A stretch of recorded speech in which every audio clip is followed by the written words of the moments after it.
పరిణయం chapter 26. Lucky, నువ్వు చిన్నప్పుడు ఎంత మంచిగా ఎంతో ముద్దుగా ఉండేదానివి. ఇప్పుడెందుకు అంత దూరంగా ఉన్నట్టు అనిపిస్తున్నావు? లేక నేను తప్పుగా ఆలోచిస్తున్నానా? ఎందుకు నువ్వు నా మాట వినడం లేదు అని మనసులోనే బాధగా అనుకుంటూ ఉంటే తెలియకుండానే తనకి అమూల్య కంపెనీ పెట్టడం గుర్తు వస్తుంది. అమూల్య నిజంగా గ్రేట్. ఎవరి హెల్ప్ లేకుండా తన మీద తను డిపెండ్ అయ్యి కంపెనీ స్టార్ట్ చేసిందంటే మాటలు కాదు అని గర్వంగా భావిస్తూ మనసు కొంచెం తేలికగా అనిపిస్తుంది. హాస్పిటల్ కారిడార్లో సరియు కంగారుగా నడుస్తూ చేతులు వణుకుతూ వేచి చూస్తుంది. అంతలోనే ఆపరేషన్ థియేటర్ డోర్ తెరుచుకుంటుంది. డాక్టర్ బయటికి వచ్చి, చూడండి, ఒకరి పరిస్థితి చాలా క్రిటికల్గా ఉంది, ఇంకొకరైతే అవుట్ ఆఫ్ డేంజర్ అని అంటాడు. సరియు గుండె ఆగిపోతున్నట్టుగా కంగారుగా ముందుకు అడుగు వేస్తుంది. ఎవరు డాక్టర్? ఎవరి పరిస్థితి అంత సీరియస్గా ఉంది అని వణుకుతున్న గొంతుతో అడుగుతుంది. డాక్టర్ ఊపిరి తీసుకుని, అమూల్య, తనకి చాలా బ్లడ్ లాస్ అయింది. బీపీ షుగర్ లెవెల్స్ ఏవి కూడా స్టెబుల్గా లేవు. తలకి బలంగా గాయం తగిలింది. ఇలాంటి సిచ్యువేషన్లో సర్జరీ చేస్తే ప్రాణాలకు రిస్క్ ఉంటుంది అని గంభీరంగా చెప్తాడు. సరియు కాళ్ళు బలహీనంగా మారి గోడను పట్టుకుని నిలబడుతుంది. కళ్ళల్లో నీళ్లు ఎగబాకుతాయి.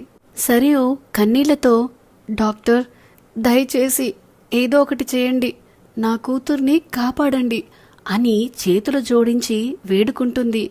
డాక్టర్ నిట్టూర్పు విడిచి, మేము చెయ్యాల్సింది అంతా చేశాం. ఇప్పుడది దేవుడి దయ మీదే ఉంది.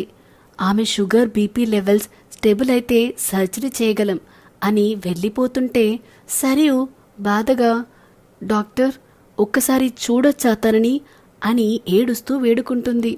డాక్టర్ కాసేపు ఆలోచించి, సరే, కానీ డిస్టర్బ్ చేయకండి, ఎక్కువసేపు ఉండకండి అని చెప్పి మరో కేసుకు వెళ్తాడు. సరియు నెమ్మదిగా లోపల అడుగు పెడుతుంది. ముందు కనిపించిన దృశ్యం చూసి ఆమె గుండె ముక్కలవుతుంది.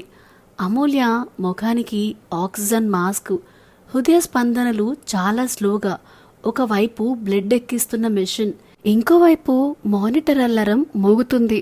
తలకి కట్టుకట్టడంతో తన బిడ్డ అలా పడుకున్న దృశ్యం చూసి సరియు కాళ్ళు తడబడిపోతాయి. కళ్ళల్లో నీళ్లు ఉబికి వచ్చి అది తట్టుకోలేక అక్కడి నుంచి బయటికి పరిగెత్తుతుంది. మందిరం ప్రాంగణంలోకి నడుస్తూ వచ్చిన సరియు ఆవేశంతో బాధతో దేవుడి ముందు కూర్చొని, అమ్మా, నా కూతుర్ని ఎందుకు ఇంత ఇబ్బంది పెడుతున్నావు అని ఏడుస్తూ, అష్ట ఐశ్వర్యాల మధ్య కాలు కింద పెట్టకుండా పెరగాల్సిన నా కూతురు ప్రతిరోజు కష్టపడుతూనే పెరిగింది. సరియు కన్నీళ్లు ఆగకుండా కారుతూనే ఉంటున్నాయి. ఇంకా నీ కళ్ళు చల్లారలేదా అమ్మా? నా కూతురికి నేను తన తల్లి అని కూడా చెప్పుకోలేని పరిస్థితిలో నన్నుంచావు. నువ్వు అమ్మవే కదా, ఈ అమ్మ బాధ నీకు అర్థం కావడం లేదా? నిజంగా నీకు అంతగా ఇబ్బంది పెట్టాలనుకుంటే నా ప్రాణాలను తీసుకుని నా కూతురు ప్రాణాలని నాకు భిక్షగా ఇవ్వు అని విలపిస్తూ తట్టుకోలేక పక్కనే ఉన్న రాయిపై తలను కొట్టుకుంటుంది. అప్పుడు అక్కడికి ఒక చిన్న పాప పరిగెత్తుకుంటూ వచ్చి సరియు చేతిని గట్టిగా పట్టుకుని ఆపేస్తుంది. అమ్మా, అమ్మ, ఆపండి, ఏమైంది? ఎందుకు అలా ఏడుస్తున్నారు అని అమాయకంగా అడుగుతుంది. సరియు కన్నీళ్లు ఆపుకోలేక, నా కూతురు చావు బతుకుల్లో ఉంది. అందరి కోసం మంచే కోరుకునే తనకి ఈ కష్టం ఎందుకు వచ్చింది? తన ప్రాణాలకే ప్రమాదం ఎందుకు? సొంత వాళ్ళే తన ప్రాణాలను తీయాలని చూస్తుంటే ఆమెకి రక్షణ ఎక్కడ ఉంటుంది అని వేదనగా అంటుంది. చిన్న పాప నెమ్మదిగా ఆమె చేతిని పట్టుకుని, బాధపడకమ్మా, నీ కూతురు చాలా మంచిది, ఆమె బ్రతుకుతుంది అని నిశ్చయంగా చెబుతుంది. సరియు ఆశ్చర్యంతో కొంచెం కోపంగా, నీకేం తెలుసు నా కూతురు గురించి? అలా ఎలా నమ్మకంగా మాట్లాడుతున్నావు అని అడుగుతుంది. పాప నెమ్మదిగా నవ్వుతూ, నాకు తెలుసమ్మా, నీ కూతురు ఈ గుడికి ఎప్పుడూ వస్తుంది, బాధ అనిపించినప్పుడల్లా, అది చూస్తున్నావు కదా అంటూ విగ్రహాన్ని చూపిస్తూ అమ్మ విగ్రహం ముందు నిలబడి తన బాధంతా చెబుతుంది.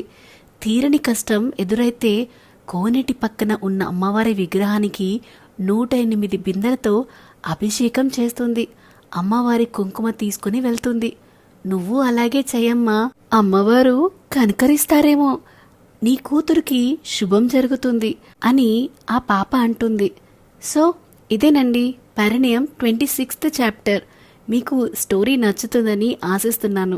ఇలాంటి కథల కోసం మన channel the novel whisperer with విన్యాని సబ్స్క్రైబ్ చేసుకోండి. అన్నిటికంటే ముందు ఈ వీడియో గనక మీకు నచ్చినట్టయితే please like, share and comment చేయడం మాత్రం మరవకండి.